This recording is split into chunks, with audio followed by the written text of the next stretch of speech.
Good morning students, I hope you all are doing great.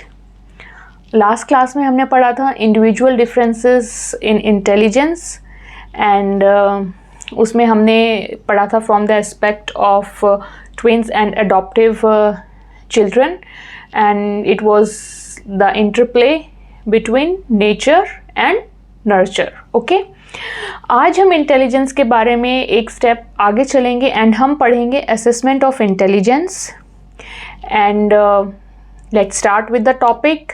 And before that I would just like to say, अगर आपको ये video पसंद आए तो इसे लाइक करें, शेयर करें अपने फ्रेंड्स के साथ या जिसको भी इंफॉर्मेशन चाहिए इस टाइप की। And if you are new to the channel, please subscribe it so that you can get timely notifications of the videos. So let's start with the topic of today, which is assessment of intelligence.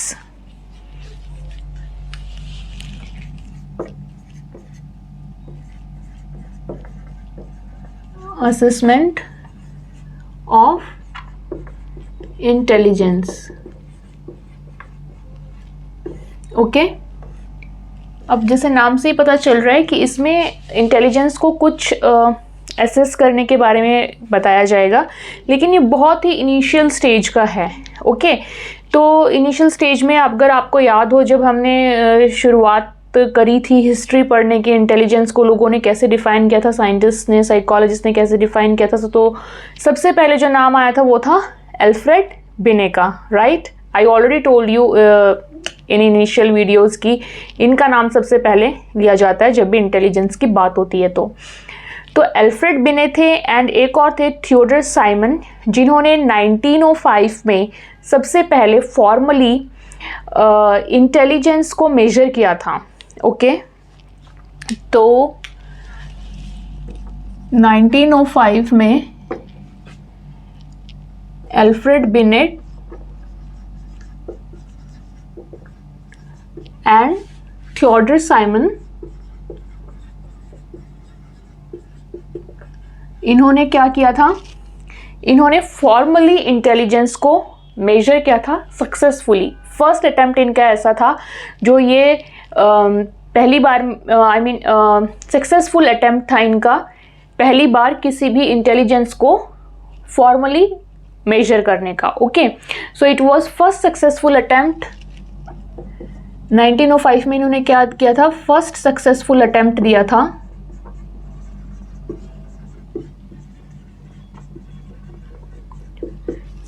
To measure the intelligence formally. Okay,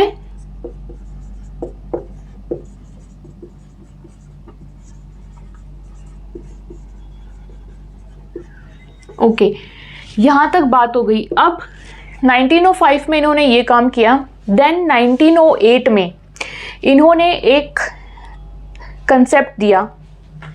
इन 1908 इन्हीं दोनों ने मिलके, Alfred बिने and Theodore Simon ने मिलके एक concept दिया mental as का, जिसको इन्होंने एमए के नाम से डिनोट किया, mental age. Okay, mental as क्या होती है, इन्होंने बोला कि मेंटल एज किसी भी पर्सन की एक इंटेलेक्चुअल डेवलपमेंट है relative to the people of his और हर एज। ओके, अब इसका क्या मतलब हो गया कि जैसे कोई ग्रुप ऑफ चिल्ड्रन है जिनकी सबकी एज है 10 ईयर्स ओल्ड, एक सिमिलर कंडीशन की हम बात करें, जहाँ एक सिमिलर एनवायरमेंटल कंडीशंस में सेम जगह पे जहाँ पे एक ग्रुप ऑफ चिल्ड्रन जिनकी एज है अगर 10 ईयर्स ओल्ड सबकी, तो उन सबकी जो एक एवरेज कुछ इंटेलेक्चुअल डेवलपमेंट होगी। राइट, तो वो जो है वो एक बार हो जाती है, एक एवरेज, उसके कंपैरिजन में किसी की भी जो इंटेलेक्चुअल डेवलपमेंट है वो कहलाती है mental as of that particular child. Suppose ये जो 10 लोगों का 10 बच्चों का ग्रुप है, इसमें सपोज इन सबकी एज है 8 years old. Okay, and in ये सब किसी भी सपोज एक छोटा सा कोई इनका मेंटल टेस्ट किया जाता है जिसमें इनका स्कोर आता है let's say 80%, that is the average. अब इसमें कोई एक चाइल्ड है एक्स जिसका उस 80% के आसपास कितना स्कोर रह रहा है उसके कंपैरिजन में उसकी मेंटल एज डिसाइड होगी। अगर तो वो भी एक एक्स चाइल्ड वो 80 स्कोर ला रहा है तो इसका मतलब he is at the same level of intelligence और intellectual development as the other children of his और हर एज। अगर वो उससे कम परफॉर्म कर रहा है जितना कि उसकी एज के और बाकी लोग कर रहे हैं ऑन एन एवरेज, तो फिर उसकी जो मेंटल एज है वो कम होगी, या फिर अगर ज़्यादा कर रहा है तो ज़्यादा होगी। ओके, तो सीधी सी एक बात है कि आप किसी भी एक एज ग्रुप के जो बच्चे हैं या इंडिविजुअल्स हैं कोई भी, वो अपनी जो उनकी एक एवरेज परफॉर्मेंस होती है, एवरेज इंटेलेक्चुअल डेवलपमेंट होती है, उसके आधार पे किसी भी एक इंडिविजुअल की उसके कंपैरिजन में कैसी इंटेलेक्चुअल डेवलपमेंट है वो बताती है उसकी mental age. Okay, so a person's intellectual development relative to people of his और her age group.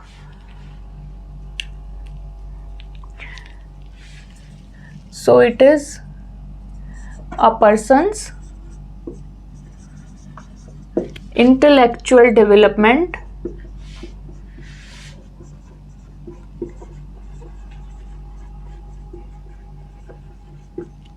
relative to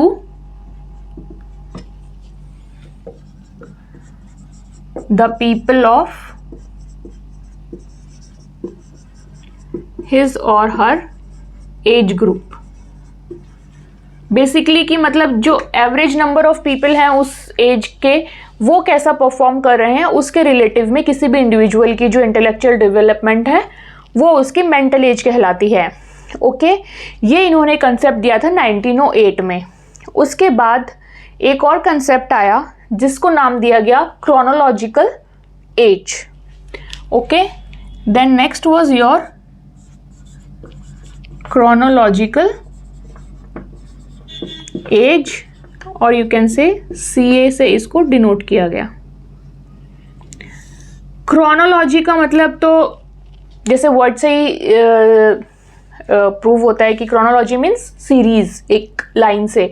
तो क्रोनोलॉजिकल एज क्या होगी? जो आपकी बायोलॉजिकल एज होती है, राइट, जो हम बोलते हैं कि मैं इतने साल का हो गया, इतने साल की हो गई, ऑल दैट, तो वो आती है आपकी क्रोनोलॉजिकल एज, जो कि आपकी बायोलॉजिकल एज होती है from your birth.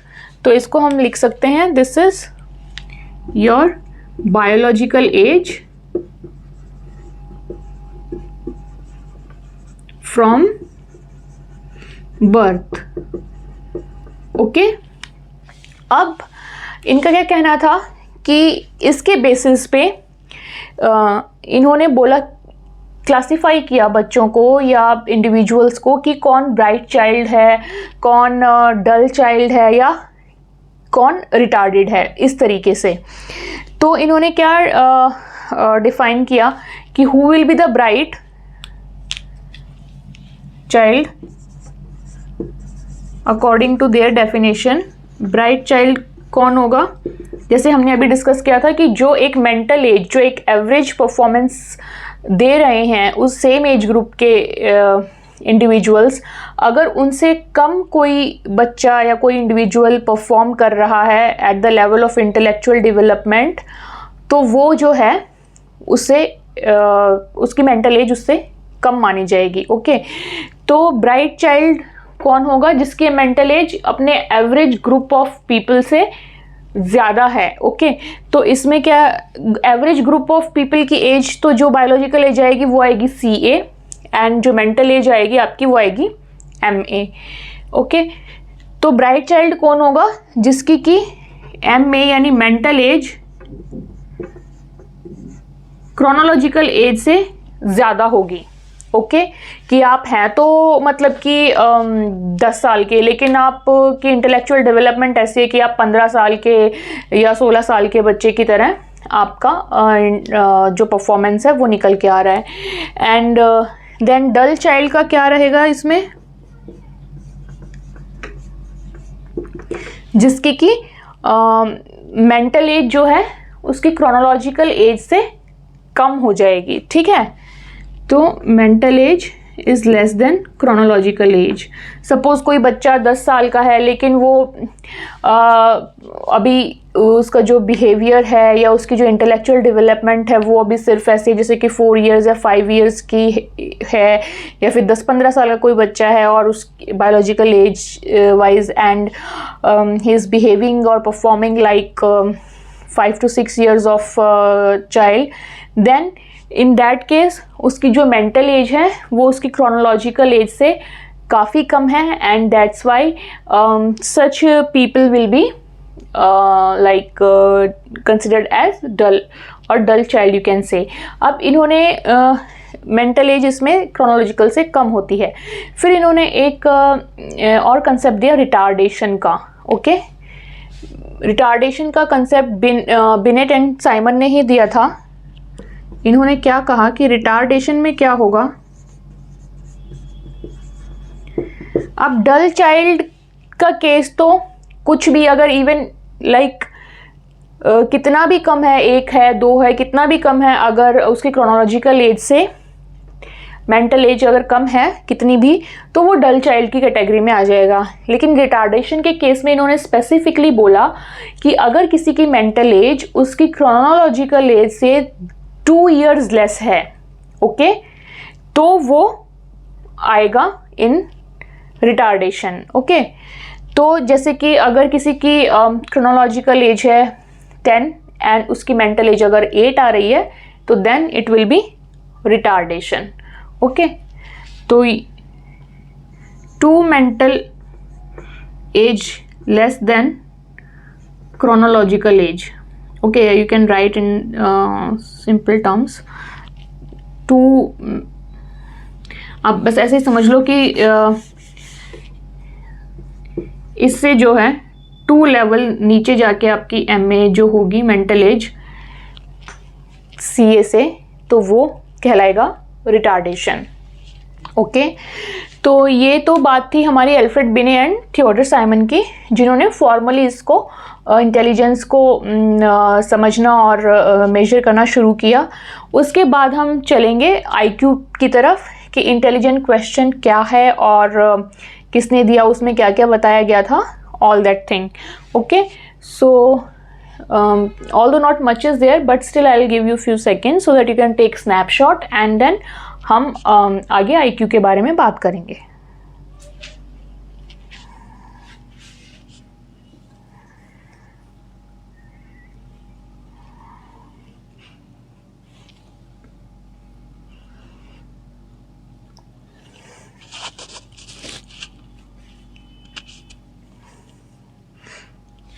Okay, I think it's being done now, so I'm just wiping it out now.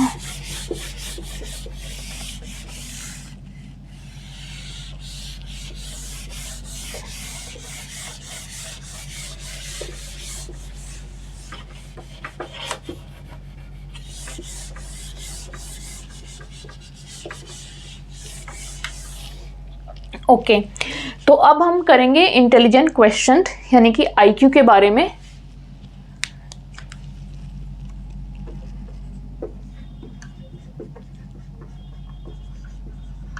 आपने नाम तो बहुत सुना होगा इसका, एंड आई थिंक कहीं ना कहीं कोई टेस्ट वगैरह भी, क्विज वगैरह अटेम्प्ट किए होंगे अपना IQ चेक करने के लिए। हर किसी को बड़ा शौक रहता है देखने का कि मेरा IQ लेवल क्या है। ओके, तो आज हम इसके बारे में पढ़ेंगे। IQ यानी कि इंटेलिजेंट क्वेश्चन, ये दिया था 1912 में विलियम स्टर्न ने। ओके, 1912 में विलियम स्टर्न ने इसको दिया था कंसेप्ट को, and he was a German psychologist. और इन्होंने एक फॉर्मूला दिया था बेसिकली IQ का, IQ मेजर करने का फॉर्मूला कि IQ क्या होता है। यूज़ हम वही करेंगे अपना mental age and chronological as का कंसेप्ट जो हमने अभी पीछे पढ़ा था कुछ मिनट्स पहले। ओके, तो फॉर्मूले के अकॉर्डिंग इनके क्या होगा, mental as that is MA upon CA into 100। Okay, तो IQ का फॉर्मूला इन्होंने दिया था mental age upon chronological age into 100 इसको परसेंटेज में कन्वर्ट करने के लिए इन्होंने दिया था, सो दैट कि आपकी जो डिवाइड करेंगे तो कई बार डेसिमल वैल्यूज़ आ जाती हैं, तो it may not cause some confusions और कॉम्प्लिकेशंस, तो उसको क्लियर करने के लिए इन्होंने जस्ट इंटू 100 कर दिया। Otherwise basically it is your mental age upon chronological as. अब इसमें क्या बोला उन्होंने कि अगर आपकी मेंटल एज क्रोनोलॉजिकल एज के बराबर है, okay, if this is equal to this, then 1 it will cancel out and then the result will be 100, okay, तो आपका रिजल्ट आ जाएगा 100। एंड अगर आपकी मेंटल एज आपकी क्रोनोलॉजिकल एज से ज़्यादा है, ओके, दिस सपोज कि आपकी मेंटल एज है किसी की let's say 12 years and chronological age है लेट्स से 10 इयर्स, तो उस केस में IQ क्या आएगा?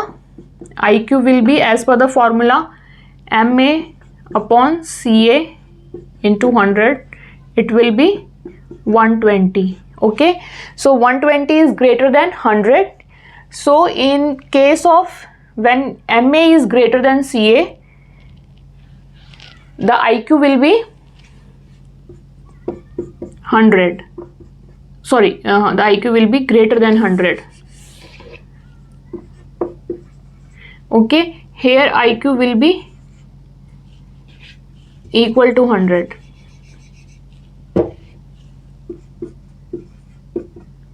okay, so now this is clear to you। अब थर्ड कॉम्बिनेशन क्या बनता है हमारा? अगर आप किसी का mental age less than chronological age है तो क्या होगा? सो सपोज किसी का मेंटल एज है 7 एंड क्रोनोलॉजिकल एज है 10 इयर्स, तो IQ क्या बनेगा? Mental age upon chronological age into 100, that is equal to 70, okay, तो ये 100 से कम आएगा, तो इस केस में आपका IQ हो जाएगा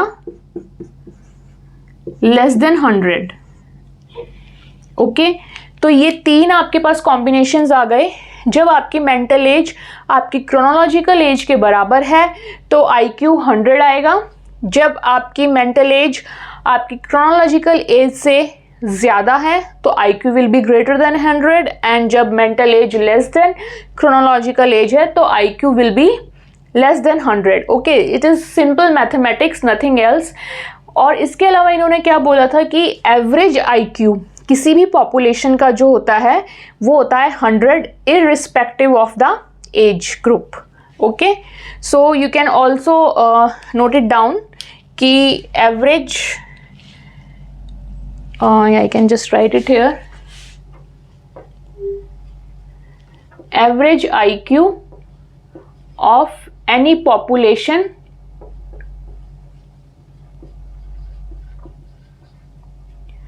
is 100 irrespective of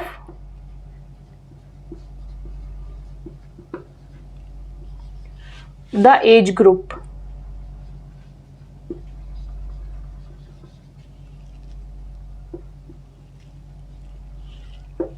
ओके। तो जाहिर सी बात है कि अगर आप किस एग्जाम्पल के तौर पे अगर आप किसी भी पॉपुलेशन का किसी भी एज ग्रुप को उठाएंगे एंड अगर उनकी mental age and chronological age अगर सेम आ रही है तो इसका मतलब उनका IQ 100 है and that is considered as average, कि इतना तो नॉर्मली होना ही चाहिए, ओके। एंड देन उसके बाद क्या और पॉसिबिलिटीज़ निकल के आ सकती हैं कि अगर किसी का एवरेज पॉपुलेशन के मुकाबले अगर IQ कम है या फिर हो सकता है किसी का ज़्यादा है, ओके। तो आज हम इससे ज़्यादा नहीं पढ़ेंगे क्योंकि I want, although it is very simple concept, but I still feel कि ये आपको बहुत अच्छे से एक बारी टिप्स पे क्लियर रहे, आपके दिमाग में रहे, सो दैट आगे जो हम करेंगे वो हम करेंगे IQ का जो कर्व होता है उसको हम स्टडी करेंगे। तो जब आपको ये बिल्कुल अच्छे से क्लियर रहेगा, दिमाग में टिप्स पे रहेगा, तो वो कर्व करने में बहुत लाइक ईजी होगा एंड इंटरेस्टिंग भी होगा. So I am stopping it here today and I just expect कि आपको ये अच्छे से समझ आया हो एंड आप इसको अगली वीडियो तक, अगली क्लास तक इसको याद रखें कि हमने क्या पढ़ा, 2 कंसेप्ट पढ़े, मेंटल एज के एंड क्रोनोलॉजिकल एज के. मेंटल एज के बारे में हमने पढ़ा कि किसी की भी जो एक रिलेटिव इंटेलेक्चुअल डेवलपमेंट होती है as compare to the average intellectual development of the same age group, वो उस पर्सन की मेंटल एज कहलाती है. ओके. एंड क्रोनोलॉजिकल एज क्या होती है, जो उसकी बायोलॉजिकल एज होती है फ्रॉम द बर्थ, वो उसकी क्रोनोलॉजिकल एज होती है, जो कि हम जनरली बताते हैं कि हम कितने साल के हैं. एंड देन विलियम स्टर्न ने 1912 में ये IQ का कंसेप्ट दिया था, इंटेलिजेंट क्वेश्चन का. उनके अकॉर्डिंग एक फॉर्मूला उन्होंने दिया था कि MA/CA that is mental age upon chronological as into 100, ये परसेंटेज की फॉर्म में उन्होंने निकाला. एंड देन उन्होंने क्या बोला कि एवरेज पॉपुलेशन जो होती है उसका IQ 100 होता है regardless of the age group, कोई भी एज ग्रुप आप उठा लीजिए. एंड अगर आपका mental age and chronological as equal है तो आपका IQ आ जाएगा 100. अगर mental as greater than chronological age है तो IQ ग्रेटर देन 100 आएगा, यानी कि एवरेज पॉपुलेशन से ज़्यादा अच्छा IQ है.